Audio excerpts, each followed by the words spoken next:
નમસ્કાર, આપ જોઈ રહ્યા છો ગ્રાઉન્ડ રિપોર્ટ. હું છું આપની સાથે દીપા શર્મા. ચોમાસું મોડું છે.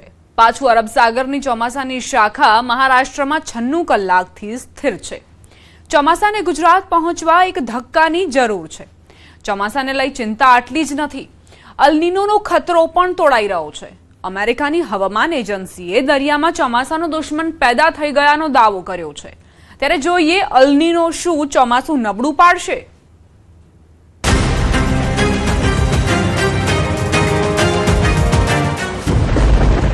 કેમ ખોટી પડે છે ચોમાસાની આગાહી? ચોમાસાની આગાહી આપણે જૂનના ફર્સ્ટ વીકમાં કરી હતી. હજુ સુધી બી ચોમાસું જોઈ નથી શકે because of the al Nino. આવી ગયો ચોમાસાનો દુશ્મન. एल नीनो का प्रभाव रहेगा तो पूरे गुजरात में ज़रूर उसका कुछ ना कुछ प्रभाव तो होगा. अभी अलग हिस्सों में अलग प्रभाव रहेगा. શું હવે વિનાશક આફતના મંડાણ?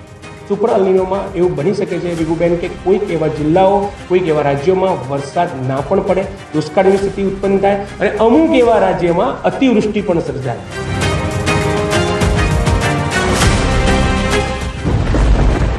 અલ નીનો વર્સેસ ભારતીય ચોમાસું.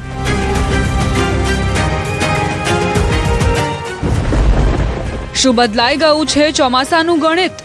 ત્યારે ચોમાસું આવી ગયા બાદ પણ મોન્સૂન બ્રેક જોવા મળશે લગભગ 7 થી 8 દિવસના. આ બધા અલ નીનોના લક્ષણો છે. ધરતી તપી રહી છે, દરિયો ઉકળી રહ્યો છે. દરિયામાં પેદા થયો છે એવો દુશ્મન જે કરોડો લોકોના હાજા ગગડાવી રહ્યો છે. નામ છે અલ નીનો. એક એવો મોસમનો ખેલ જે હજારો કિલોમીટર દૂર પ્રશાંત મહાસાગરમાં શરૂ થાય છે, પણ અસર ભારતના ખેતરો, શહેરો, નદીઓ અને લોકોની જિંદગી સુધી પહોંચી જાય છે. જ્યારે પણ અલ નીનો આવે છે, ભારતમાં ડર પેદા થાય છે. શું આ વર્ષે દુષ્કાળના ડાકલા વાગશે? શું આ વર્ષે પાક બરબાદ થશે? શું જળ સંકટ આ વર્ષે વિકરાળ બનશે? જો કે આ કહાની આટલી સરળ નથી, કેમ કે ઇતિહાસ સાક્ષી છે. કેટલીય વાર અલ નીનો આવ્યું, દુનિયા ડરી, વૈજ્ઞાનિકોએ ચેતવણી આપી, પણ ભારતમાં વાદળો ધોધમાર વરસ્યા.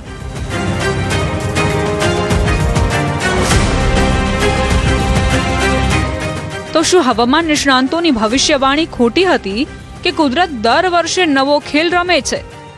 અલ નીનો માત્ર હવામાનનો એક શબ્દ નથી, પણ દુનિયાના હવામાનની સૌથી મોટી ટ્રિગર માનવામાં આવે છે. આ વર્ષે પણ આ ટ્રિગર દબાઈ ગઈ છે, એટલે દરિયામાં ખતરનાક ખેલ શરૂ થઈ ગયો છે.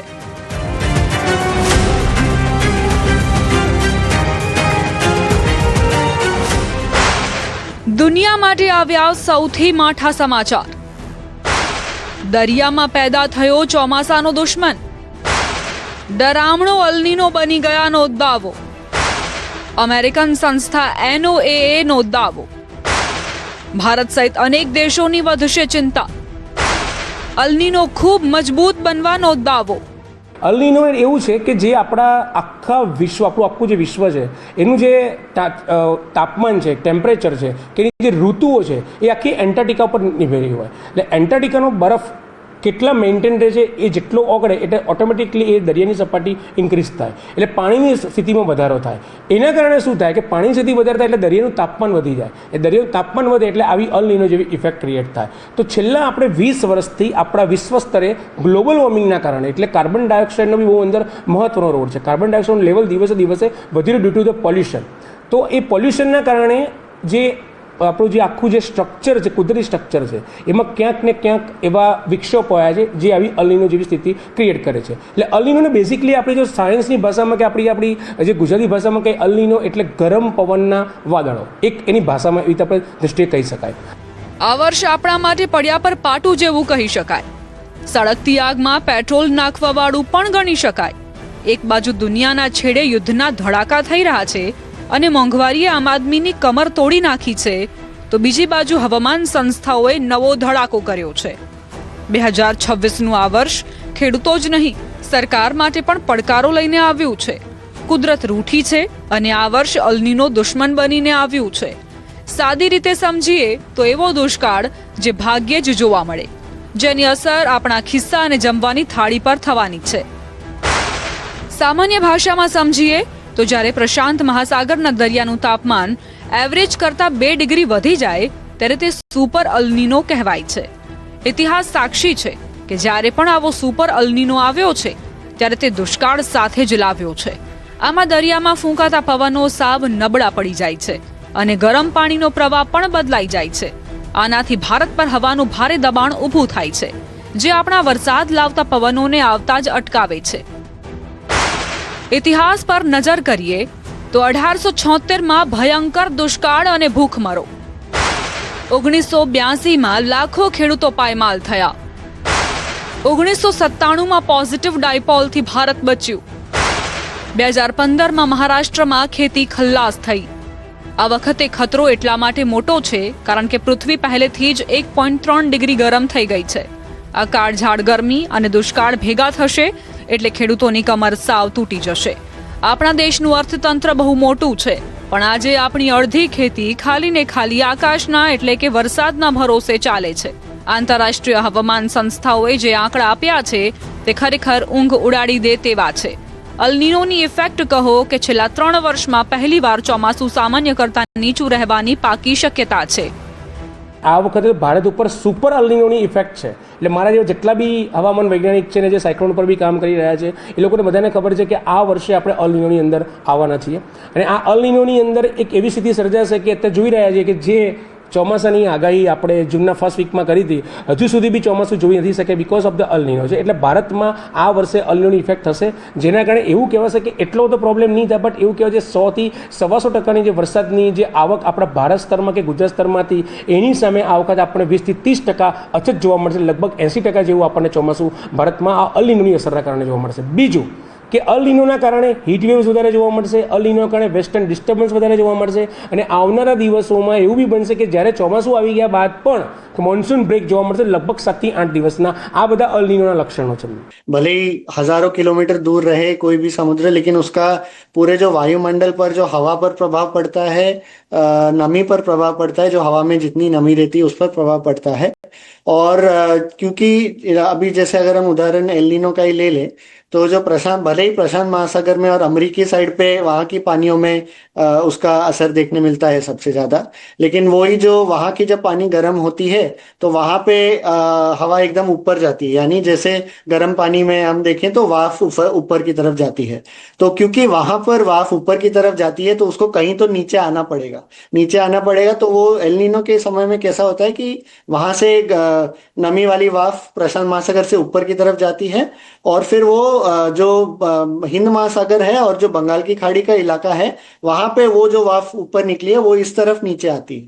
तो जब ऐसे वो नीचे आती है हवा यहाँ पे, जब उसे हम सिंकिंग मोशन कहते हैं इंग्लिश में, तो सिंकिंग मोशन के कारण क्या होता है कि जो भी बारिश की गतिविधियां हैं, बारिश के बादल बनते हैं, जो घने बादल बनते हैं, जो क्यूम्युलोनिम्बस बादल बनते हैं थंडरस्टॉर्म के, उनको दबा देता है. આ 100માંથી 90% જ વરસાદ વરસશેની આગાહી બહુ જ ખતરનાક છે. આનો સીધો મતલબ છે કે વરસાદમાં મોટો કડાકો બોલશે. માટે જ ભારત માટે અલ્નીનોને સૌથી મોટો દુશ્મન માનવામાં આવે છે. વર્ષ 1997માં દુનિયા ભયંકર અલ્નીનોની ઝપેટમાં હતી. અમેરિકામાં વાવાઝોડું, આફ્રિકામાં દુષ્કાળ, દુનિયાભરમાં રેકોર્ડ ગરમી. હવામાન નિષ્ણાંતોએ ત્યારે પણ ચેતવણી આપી હતી કે ભારતમાં ચોમાસું નબળું રહેશે. પણ ચોમાસું શરૂ થયા બાદ જે તસવીરો સામે આવી તેને હવામાન નિષ્ણાંતોને માથું ખંજવાળતા કરી નાખ્યા. ભારતમાં વરસાદ સામાન્ય કરતા વધુ થયો, ખેતરો સુકાયા નહીં, નદીઓ ખાલી ન થઈ. તે ભયાનક દુષ્કાળ ક્યાંય ન દેખાયો. એટલે 20મી સદીનું સૌથી શક્તિશાળી અલ્નીનો ભારતમાં ફેલ થઈ ગયો. આ એક હવામાનની ઘટના નહોતી, પણ તે વિચાર હતો કે જેમાં માનવામાં આવતું હતું કે અલ્નીનો એટલે નબળું ચોમાસું.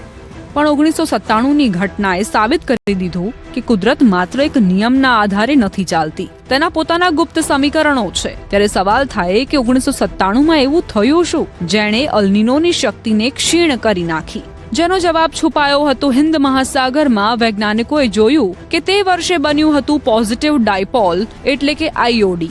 આવી સ્થિતિમાં પશ્ચિમ હિન્દ મહાસાગર વધુ ગરમ થઈ જાય છે, જ્યારે પૂર્વ ભાગ ઠંડો રહે છે. આ તાપમાનનું અંતર ભારતમાં સૌથી વધુ ભેજ ખેંચી લાવે છે. એક તરફ અલ્નીનો ચોમાસાને નબળું પાડી રહ્યું હતું. શું આ વર્ષે પણ અલ્નીનોને લઈને રાહત મળશે? શું કહી રહ્યા છે જાણીતા હવામાન આગાહીકારો? तो अभी जो एलनीनो उभर कर आई है ये सिर्फ शुरुआत हो रहा है, और जब तक ये एलनीनो मजबूत होगा एकदम, यानी तब तक मानसून खत्म हो जाएगा और हम नवंबर दिसंबर के समय में हो जाएंगे, पहुंच जाएंगे तब तक। तो इसीलिए मेरे हिसाब से सुपर एलनीनो के बारे में हमको फिलहाल कोई टेंशन लेने की जरूरत नहीं है। बट हाँ, क्योंकि एलनीनो अभी उभर रही है तो आने वाली जो सर्दी का मौसम है, यानी 2026 का अंत में, 27 की शुरुआत में, और जो 2027 की गर्मी की मौसम है, यहाँ तक इसकी प्रभाव जरूर देखने मिलेगी। 2027 की जो मानसून रहेगी उस पर प्रभाव पड़ेगा कि नहीं, ये अभी कहने को तो बहुत जल्द है, क्योंकि अभी 1 साल दूर है और इसमें बहुत सारी चीजें बदल सकती हैं। तो अगर एलनीनो मजबूत भी हो नवंबर दिसंबर में, लेकिन उसका कोई गारंटी नहीं है कि अगले साल भी मानसून खराब करेगा। अभी की जैसे आपने कल भी एक वीडियो चलाया था कि 8 अलग अलग फैक्टर मानसून के फेवर में नहीं है फिलहाल के टाइम पे। तो इसीलिए वो भले ही पैसिफिक डेकेडल ऑसिलेशन एक सकारात्मक प्रभाव दे सकता है, क्योंकि उसके वो एक है, और उसके मुताबिक में 8 और फैक्टर जब नेगेटिव हो, यानी जब हमारे लिए नकारात्मक हो, तो फिर उसका असर नहीं पड़ सकता है। 96 કલાકથી ચોમાસું સ્થિર. હજુ પણ ગુજરાતથી 250 કિલોમીટર દૂર. અલનીનોના કારણે ચોમાસાને લઈ ચિંતા વધી છે. દેશમાં એક તો ચોમાસું મોડું બેઠું અને હવે અરબસાગરની શાખા મહારાષ્ટ્ર પહોંચી સ્થિર થઈ ગઈ છે. 8 જૂન બાદ અરબસાગરની શાખા સ્થિર થઈ ગઈ છે, એટલે 96 કલાકથી પશ્ચિમ ભારતમાં ચોમાસું સહેજ પણ આગળ નથી વધ્યું. ગુજરાતમાં 15 જૂન આસપાસ ચોમાસાનું આગમન થતું હોય છે, પણ હવે ચોમાસું મોડું બેસવાના એંધાણ છે. હવામાન નિષ્ણાંત ચિરાગ શાહ કહી રહ્યા છે કે 20 જૂન પછી જ ગુજરાતમાં ચોમાસું બેસશે, જ્યારે અથિયા શેટ્ટીનું પણ માનવું છે કે 23 જૂન આસપાસ જ ચોમાસું ગુજરાત પહોંચશે. ગુજરાતમાં અત્યારના મારા પ્રમાણે તો હું ડેફિનેટલી વસ્તુ કહું છું, ગુજરાતમાં ચોમાસાની અસર ડેફિનેટલી સારી થવાની છે, અને ધમાકેદાર એન્ટ્રી તો હું એવું નહીં કહી શકું, બટ એવું જરૂર કહેવાય છે કે શરૂઆતના જે 3 દિવસો છે, એટલે મારું જે અનુમાન છે, હું ક્યારનો 1 મહિનાથી કહી રહ્યો છું મીડિયાના માધ્યમમાં, કે મારું જે અનુમાન છે 20 કે 21 જૂન પછી જ ગુજરાતમાં પ્રોપર ચોમાસું એસ્ટાબ્લિશ થશે, પ્રોપર ચોમાસું બેસશે. કારણ કે હજુ બી મહારાષ્ટ્રની અંદર એટલું ફૂલ બેઝમાં આવ્યું નથી, એટલે જ્યારે મહારાષ્ટ્રમાં આવશે એના પછીના 6 કે 7 દિવસમાં આપણા ગુજરાતની અંદર ચોમાસાની અસર જોવા મળશે. અને ચોમાસું એકંદરે સ્ટાર્ટિંગની અંદર થોડુંક મતલબ 2-3 દિવસને છોડી ત્યારબાદ ધમાકેદાર એન્ટ્રી 100% જોવા મળશે, અને પહેલું વીક પણ ચોમાસાનું બહુ સારું રહેશે ગુજરાतની अंदर. पिछले 3-4 दिन से रत्नागिरी तक जो मानसून पहुंचा था महाराष्ट्र में, वो अभी उधर ही अटका पड़ा है, और अगले 3-4 दिन भी लगभग उधर ही रहेगा, क्योंकि अभी जो मानसून की जो केरलम के साथ में जो सर्ज आई थी और जो महाराष्ट्र तक पहुंची थी, वो अभी थोड़ी कमजोर हो गई है, और इसमें जरूर कुछ एल नीनो का भी एक उसमें एक भूमिका रही है उसको कमजोर करने में. लेकिन अभी अगला एक सर्ज आने वाला है लगभग 14-15 जून के आसपास से, जब हम फिर से धीरे धीरे मानसून की गतिविधियां में बढ़ोतरी देखेंगे. तो तभी उम्मीद है कि 14-15 जून तक मानसून मुंबई तक एक कमजोर करंट के माध्यम में पहुंच जाएगा, और फिर उसके बाद में लेकिन भले ही जैसे मैंने पहले भी कहा था 1 महीना पहले कि गुजरात पहुंचने में देरी होगी, तो गुजरात पहुंचने में लगभग 20 तारीख के बाद, यानी लगभग 23 जून के आसपास ही उसकी अनुमान कर सकते हैं. મોન્સૂન બ્રેકની સ્થિતિ જોવા મળશે. આપણા દેશમાં આજે પણ 50%થી વધુ ખેતીલાયક જમીન એવી છે કે જ્યાં સિંચાઈની કોઈ કાયમી સગવડ નથી. આ ખેતરો માત્ર આકાશમાંથી પડતા વરસાદના ભરોસે જ લીલાછમ થાય છે. હવે જ્યારે અલનીનોના કારણે વરસાદ જ ખેંચાઈ જવાનો હોય, ત્યારે તેની સીધી અને સૌથી ખતરનાક અસર આ વિસ્તારોના ગરીબ ખેડૂતો પર પડવાની છે. હવામાન નિષ્ણાંતો પણ માની રહ્યા છે કે અલનીનોની અસરના કારણે આ વર્ષે મોન્સૂન બ્રેકની સ્થિતિ જોવા મળી શકે છે. જે જૂન મહિનામાં જે વરસાદનો એન્ડ ઓફ ધ જૂન છે, એમાં ચોમાસું સારું રહેશે. ત્યારબાદ જુલાઈના કહેવાય કે 4-5 દિવસો ચોમાસું, પછી એક મોન્સૂન બ્રેક આવશે. એટલે જુલાઈ મહિનાની અંદર મોન્સૂન બ્રેક આવવાની સંભાવના મને વધારે દેખાઈ રહી છે. ત્યારબાદ પાછું ચોમાસું સારું પ્રસ્થાપિત થશે. પછી ત્યારબાદ ઓગસ્ટના મિડ ઓફ ધ ઓગસ્ટ 15 થી 21 ઓગસ્ટના સમયગાળામાં પાછું આપણને મોન્સૂન બ્રેક જોવા મળશે. હું એટલા માટે કહું છું કારણ કે અલનીનોમાં છીએ આપણે. એટલે તમને એવું થતું હશે કે 3 મહિના ચોમાસાની સિઝન છે, તો એની અંદર આ મોન્સૂન બ્રેક એ શું છે? મોન્સૂન બ્રેક એ અલનીનોનું એક લક્ષણ છે, કારણ કે અલનીનો એક એટલા બધા જોરમાં, એટલા બધા મોઇસ્ચર કન્ટેન્ટ સાથે આવતું હોય છે, એટલે 6 કે 7 દિવસમાં એનું છે ને સાર્વત્રિક વરસાદ પડી જતો હોય છે. એટલે મોન્સૂન બ્રેક જેવી સ્થિતિ પાછી 6 કે 7 દિવસ જેવી ઉત્પન્ન થાય છે. આ સપ્ટેમ્બર 2026થી લઈને નેક્સ્ટ 2027માં નવેમ્બર સુધીમાં સુપર અલનીનોમાં આપણું ભારત રહેશે. એ વસ્તુ તદ્દન સાચી છે. એમાં કોઈ જગ્યાએ કોઈ પણ પ્રકારનું એવું કહેવાય કે ખોટું નથી, કારણ કે સુપર અલનીનો આપણે અત્યારે આવી ગયા છે. કારણ કે એની અસર આપણે જોઈ રહ્યા છીએ કે તમે જુઓ આજે 12-13 જૂન સુધી આવી ગઈ છે, પણ આપણે ક્યાંય વરસાદના એંધાણ જોવા મળતા નથી. જે અત્યારે આગાહી આવી થઈ છે જે અત્યારે ડિસ્ટર્બન્સ એ વેસ્ટર્ન ડિસ્ટર્બન્સના કારણે, પણ એ કોઈ એ હજુ પ્રી મોન્સૂન એક્ટિવિટી બી અમે ના કહી શકીએ કે પ્રી મોન્સૂન એક્ટિવિટી ચાલે છે, કારણ કે એ વેસ્ટર્ન ડિસ્ટર્બન્સ છે. એટલે આવી સ્થિતિ અમે લોકો કોઈ કલ્પિત નથી, કારણ કે બહુ તો લેટ થતો વરસાદ 15 જૂન કે 20 જૂન સુધી જાય, પણ આ વખતે 20 જૂન પછી બી હું હજુ કહું છું કે વરસાદ આવશે. એટલે સુપર અલ્નીનો ડેફિનેટલી આપણા ભારતમાં રહેશે. એનો સમયગાળો 1 વર્ષનો રહેશે, અને સુપર અલ્નીનોમાં એવું બની શકે છે વિભુબેન કે કોઈક એવા જિલ્લાઓ, કોઈક એવા રાજ્યોમાં વરસાદ ના પણ પડે, દુષ્કાળ જેવી સ્થિતિ ઉત્પન્ન થાય, અને અમુક એવા રાજ્યમાં અતિવૃષ્ટિ પણ સર્જાય. આ અલ્નીનોની બહુ મોટી ખાસિયત છે. गुजरात में एल नीनो का असर तो रहेगा पूरे सीजन में. जैसे मैंने मई में भी बताया था कि सामान्य से थोड़ी कम बारिश की अनुमान लग रही है गुजरात में, और यानी लगभग जो गुजरात की जो 4 महीने की एवरेज रहती है जून से सितंबर की, उसके मुताबिक में लगभग 93 से 96% के बीच में एक पूरे सीजन का आंकड़ा पकड़कर चल सकते हैं, यानी सामान्य से थोड़ी कम बारिश रहेगी इस साल. क्योंकि एल नीनो का प्रभाव रहेगा तो पूरे गुजरात में जरूर उसका कुछ ना कुछ प्रभाव तो होगा. अभी अलग हिस्सों में अलग प्रभाव रहेगा और अलग तीव्रता रहेगी. तो यानी जैसे अगर मैं उदाहरण दूं तो उत्तर मध्य गुजरात है और जो पूर्वी गुजरात के इलाके यानी जो राजस्थान और मध्य प्रदेश से सटे जो जिले हैं, वहां पे क्योंकि बंगाल की खाड़ी से इस साल लो प्रेशर कम आने की उम्मीद है, और जो पूर्वानुमान मैंने दर्शाया था उसके हिसाब से, तो इसीलिए उन इलाकों में सबसे ज्यादा इसकी हम एक इम्पैक्ट देख सकते हैं एल नीनो की. यानी इन इलाकों में सबसे कम बारिश की खतरा है. और सौराष्ट्र कच्छ में भी जरूर कम होगी, यानी जो पिछले 4-5 साल से बाढ़ की स्थिति उभर कर आ रही थी वो मेरे हिसाब से इस साल नहीं होगी, या होगी भी तो शायद 1 या ज्यादा से ज्यादा 2 स्पेल में ऐसे हो सकती है पूरे सीजन में. ચોમાસાની બંગાળની ખાડીની શાખા આગળ વધી, અરબ સાગરની શાખા સ્થિર થઈ ગઈ છે, પણ બંગાળની ખાડીની શાખા આગળ વધી છે. પશ્ચિમ બંગાળ, બિહાર થઈને હવે ઉત્તર પ્રદેશના કેટલાક ભાગો સુધી પહોંચી ગઈ છે, તો દેશના અન્ય ભાગોમાં પણ વેસ્ટર્ન ડિસ્ટર્બન્સના કારણે વરસાદ પડી રહ્યો છે. રાજસ્થાનના કરૌલીમાં પણ અચાનક વાતાવરણમાં પલટો આવ્યો. રાતથી જ અહીં મોસમનો મિજાજ બદલાયેલો જોવા મળ્યો. સવારે ભારે પવન સાથે કેટલાય વિસ્તારોમાં વરસાદ પડ્યો, જેના કારણે રસ્તાઓ પર પાણી ભરાઈ ગયા. વરસાદના કારણે લોકોને ભીષણ ગરમીથી રાહત મળી છે. વાતાવરણ ખુશનુમા થઈ ગયું છે. શ્રી ગંગાનગરમાં પણ મોસમનો મિજાજ બદલાયો, જ્યાં ભારે પવન સાથે વરસાદ વરસ્યો, જેના કારણે કેટલીય જગ્યાએ વૃક્ષો ધરાશાયી થયા અને વીજળીના થાંભલા પડી ગયા હતા. શહેરી અને ગ્રામ્ય વિસ્તારોમાં કેટલીય જગ્યાએ પાણી ભરાયા હતા. શ્રી ગંગાનગરમાં રેકોર્ડ બ્રેક ગરમી પડી રહી હતી, પણ વાતાવરણ બદલાતા હવે ગરમીમાંથી રાહત મળી છે. હરિયાણામાં પણ કેટલાય વિસ્તારોમાં મોસમનો મિજાજ બદલાયેલો જોવા મળ્યો. કુરુક્ષેત્રમાં 1 કલાક સુધી ધોધમાર વરસાદ વરસ્યો, જેના કારણે તાપમાનનો પારો જે 44 થી 45 ડિગ્રી સુધી પહોંચતા ગરમી પડી રહી હતી તેમાં રાહત મળી છે. કેટલીય જગ્યાએ ભારે પવન ફૂંકાતા નુકસાનના પણ સમાચાર છે. વરસાદ અને ભારે પવનના કારણે કેટલાય વિસ્તારોમાં વીજળી પણ ડોલ થયેલી જોવા મળી.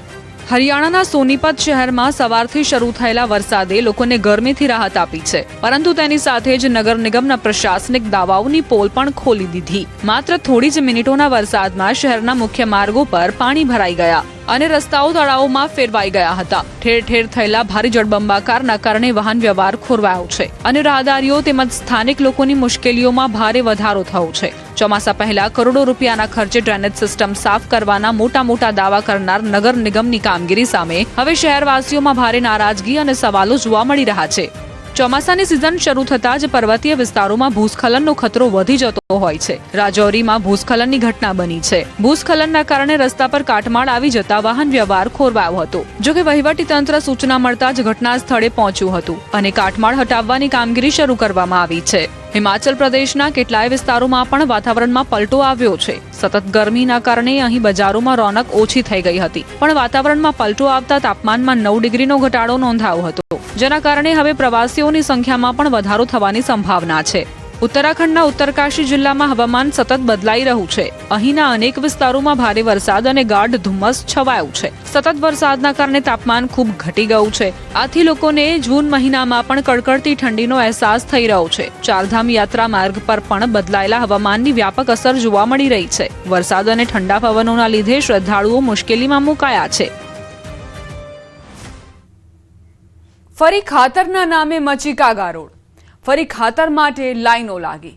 ડેપો પર જ ખેડૂતોની સવાર પડે ને સાંજ પણ. જો કે આટલી રાહ જોવા છતાં નથી મળતું ખાતર, ત્યારે દાહોદના ખેડૂતો સવાલ કરી રહ્યા છે, ચોમાસુ વાવણી પહેલા મળશે હકનું ખાતર?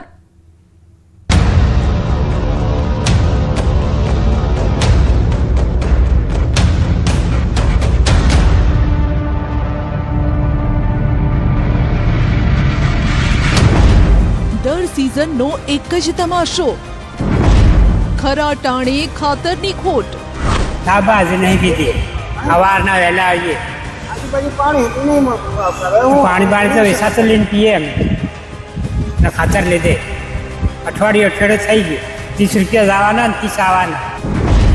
ખાતરમાં ખેડૂતોને મળી રહી છે ખો. અમે 4 થી 5 દિવસ થયા પણ અમને ખાતર કંઈ મળતું નથી. અમે રખડીને જઈએ છીએ. ખાતરવાળા તો કંઈ કીધું નથી, આવશે એટલે આપીશું. બીજું જ ખાતર ભટકાવતા હોવાનો આરોપ. અઠવાડિયાથી રખડીએ સાહેબ, બાળકોને દુકાને તરીકે રખડીએ છે. અઠવાડિયાથી 12 વાગે ઉદા બહેરી ગયા તે આપશું ખાલી બિહાડી રાખે. હમણાં આવે તો કોઈ આવતું નથી. 4 દાડાથી ઉદા રખડાવે છે અમને સાહેબ. જી આપણે લખીને આલે યસ પણ તે નથી આપતા ને આમથા ખાલી રખડાવે છે સાહેબ. વાવણીનો સમય પાકી ગયો પણ ડેપો પર ખાતર ગાયબ. કેમ વાવણી સમયે જ ખેડૂતોને નથી મળતું ખાતર? કૃષિ વિભાગને ખેડૂતોની જરૂરિયાતનું નથી ભાન કે પછી ખાતરની છે કૃત્રિમ અછત? જોઈ લો આ દ્રશ્યો. ડેપો બહાર લાગી છે ચપ્પલોની લાંબી લાઈન. ખેડૂતો ચા પાણી પીધા વગર જોઈ રહ્યા છે ખાતરની રાહ કે ક્યારે મળશે તેમના હકનું ખાતર. પણ ખાતર ડેપોએ લટકી રહ્યા છે ખંભાતી તાળા. દાહોદ જિલ્લામાં ખાતરની અછતની ગંભીર સમસ્યા વર્તાઈ છે. ઝાલોદ એપીએમસી ખાતે આવેલા સરદાર ખાતર ડેપો બહાર છેલ્લા ઘણા દિવસોથી ખેડૂતો વહેલી પરોઢે સૂરજ દાદા દર્શન આપે તે પહેલા ડેપોએ આવી જાય છે અને આ રીતે લાઈન લગાવી દે છે. થાકે તો ચપ્પલોને કતારમાં ગોઠવી જરા ચા પાણી કરી આવે. આમ રાહ જોવામાં આખો દિવસ કાઢી નાખે અને છતાં પણ ખેડૂતોને નથી મળતું ખાતર. ન્યૂઝ 18 ગુજરાતીની ટીમ અત્યારે ઝાલોદના જે એપીએમસી માર્કેટ પર હાજર છે. અત્યારે આપને જે દ્રશ્યોમાં જોડાવા માંગીશ એ પ્રમાણે કે ખેડૂતો જે છે સવારથી પ્રધાનમંત્રી કિસાન સમૃદ્ધિ કેન્દ્ર ખાતે ખાતર લેવા માટે લાંબી લાઈનોમાં ઊભા હોય છે. ત્યારે ક્યાંક તો ખેડૂતો સવારના 4 વાગ્યાથી તો ક્યાંક 6 વાગ્યાથી આવીને ઊભા હોય છે અને ખેડૂતોને અત્યારે ખાતર મેળવવામાં ભારે હાલાકી વેઠવાનો વારો આવી રહ્યો છે. આપણી સાથે કેટલાક ખેડૂતો છે તેમની સાથે વાત કરીશું. શું કહેશો કાકા, કઈ પ્રકારની અત્યારે સમસ્યા છે? 8 દિવસ થાય છે અમારે ખાતરનું પોઝિશન ખાતર નથી એમ કરીને બોર્ડ મારેલો છે. કેટલી ખાતરની થેલી જરૂર છે તમને? અમારે 2 ખાતરની થેલી આપે છે ને એક પેલી પોઝિશન ખાતર આપે છે ને ડીએપી ને ખડ આપે છે. અત્યારે કેટલી તકલીફ પડી રહી છે? અત્યારે તો અમે હવાને 5 વાગ્યાને આવીને પૈસા ભૂખે તરીકે આવીને અહીંયા લાઈનમાં ઉભેલા છીએ. શું માંગ કરો છો તમે? અમે કે વાયદો કરે છે 2 દિવસમાં મળશે 2 દિવસમાં મળશે એમ કરીને પાછા બગાડી દેશે. અમે આખો દિવસ બેસી રહીએ અને સાંજે જતા રહીએ ઘરે. ખાતર લેવા માટે ખેડૂતો જે છે અઠવાડિયાથી અહીં લાઈનમાં ઊભા છે તો છતાં પણ તેઓને ખાતર નથી મળતું. ક્યાંક ખાતર નથી તેવા બોર્ડ પણ મારી દેવામાં આવ્યા છે. ઝાલોદ એપીએમસી મુકામે 2 દુકાનો આવેલી છે. બંને દુકાનો ઉપર ખાતર લેવા માટે લાંબી લાઈનો લાગતી હોય છે. સાહેબ અમે અઠવાડિયું થયું, સવારે 4 વાગ્યાના વહેલા ઉઠીને આવ્યા, બીજાની બાઇક ભાડે લી અને 100 રૂપિયાનું પેટ્રોલ પુરાવી અને અહીં આવીને ઉભા રહીએ તો અહીં કે આ બોર્ડ મારીને બેટા કે આજે ખોળ નહીં ખાતર નહીં. તો અમે પાછા ફરી રિટર્ન પાછા 200 રૂપિયા ખર્ચીને પાછા જઈએ. કોઈ 5 કિલોમીટર દૂરથી ખાતર લેવા આવ્યું છે તો કોઈ 20 કિલોમીટર દૂરથી. કોઈ 60 રૂપિયા ભાડું ખર્ચીને આવ્યું છે તો કોઈ ભાડે બાઇક લઈને. ખાતર લેવા માટે કેટલાક અશક્ત વૃદ્ધો પણ આવ્યા છે જેઓ નિરાશ થઈ રહ્યા છે. કારણ કે 5 થેલી ખાતરની જગ્યાએ જો મળે તો પણ માંડ 2 થેલી અપાય છે. એ પણ નસીબમાં હોય તો મળે, બાકી તો વિલા મોઢે પાછા ફરવું પડે. રોજ આવજે છે, આજે અઠવાડિયું થઈ જશે પણ આવે જતા રહીએ. રોજ આની ભૂખે તરસે ખુદા પણ મરી જાય પણ તો હાલ ખાતર મળતું નથી. આ ખાતર સારું જ અમે આવજે છે. આજે અમે 5 વાગ્યાને આવી ગયા. સંપલ પેલા મિલે ઈટડે મિલે બેઠા આવું આવે અમુઠા 20 કિલોમીટર થી આવજે અમે તો. હા સર કેટલી થેલીની તમને જરૂર? અમારે 5 થેલીની જરૂર છે પણ કઈ અમને હાલે એટલું નથી હાલતા. 2 થેલી નથી મળતી. મળતી માહિતી મુજબ સરદાર ખાતર ડેપો ખાતે કુલ 2340 ખેડૂતો ખાતર માટે ઓનલાઈન રજીસ્ટ્રેશન કરાવી ચૂક્યા છે, જેમાંથી અત્યાર સુધીમાં માત્ર 914 ખેડૂતોને ખાતર અપાયું છે, જ્યારે કે 1426 ખેડૂતો હજુ પણ ખાતરની રાહ જોઈ રહ્યા છે. આ સ્થિતિ વચ્ચે અનેક પ્રશ્નો પણ ઊભા થયા છે. જો માત્ર ઓનલાઈન રજીસ્ટ્રેશન કરાવનાર ખેડૂતોને જ ખાતર આપવામાં આવતું હોય તો આવા ભોળા અને અશિક્ષિત ખેડૂતોનું શું, જેઓ ઓનલાઈન પ્રક્રિયા પૂર્ણ નથી કરી શક્યા? શું આવા ખેડૂતો ખાતરથી વંચિત રહેશે? અમે 8 વાગ્યાથી આવજે સાંજે 4 વાગ્યા તક બેહરી ગયા તો ખાતર મળતું નથી. ખાતર છે આ માણસ તજે હે અને જમીન વિકાસ હાર્યું અમૂલ્ય જાગે તો અમે પાક હાર્યું તો ખાતર હાર્યું દોડજે તો ખાતર મળતું નથી. કઈ રીતનું કરવું અમારે? કેટલા દાડાથી આવો? અમારે 4 દાડા થાય. છેલ્લી ખાતરની ગાડી પણ લગભગ 7 દિવસ પહેલા આવી હતી તો ડેપો બહાર બોર્ડ પણ લગાવી દેવાયું છે કે હાલમાં પ્રોમ ખાતર ઉપલબ્ધ નથી અને નવો જથ્થો આવ્યા બાદ